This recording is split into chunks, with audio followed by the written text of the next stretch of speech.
প্রত্যেক বছরের মতো এই বছরেও নরসিংহ চতুর্দশী উপলক্ষে আগরতলা ইসকন মন্দিরে আয়োজন করা হয় এক মহাযজ্ঞের। যজ্ঞটা কি উদ্দেশ্যে? হরে কৃষ্ণ। ইসকন আগরতলার পক্ষ থেকে সমস্ত রাজ্যবাসীকে নরসিংহ জয়ন্তীর অনেক অনেক শুভেচ্ছা এবং অভিনন্দন। আজকে আমাদের ইসকন আগরতলায় যে যজ্ঞ অনুষ্ঠান হচ্ছে সেটা নরসিংহদেবের জন্য উৎসর্গিত করা। নরসিংহদেব ভগবান বিষ্ণুরই একটি অবতার, যেখানে ভগবান অর্ধ সিংহ এবং অর্ধ মানব নররূপে অবতার নিয়েছেন। আর এই অবতার একটা বিশেষ গুণ আছে, কারণ কি এই অবতারে তিনি ভক্ত প্রহ্লাদকে রক্ষা করেছিলেন।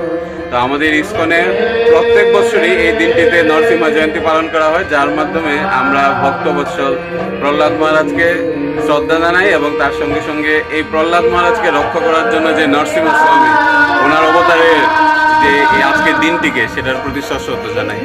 আজকে 4:30 থেকেই আমাদের মঙ্গল আরতির মাধ্যমে এই অনুষ্ঠান শুরু হয়। তারপর আজকে 10টার সময় এই যজ্ঞ, বিকেলবেলা 4:30টার সময় অভিষেক থাকবে, আর তারপর থাকবে প্রসাদ ডিস্ট্রিবিউশন। তো এর মাধ্যমে আমরা এই নরসিংহ জয়ন্তী আমাদের আজকের ইসকন আগরতলার পক্ষ থেকে অনুষ্ঠানটি সম্পন্ন করছি। আপনার নামটা? সুবর্ত দামবিপ্র দাস।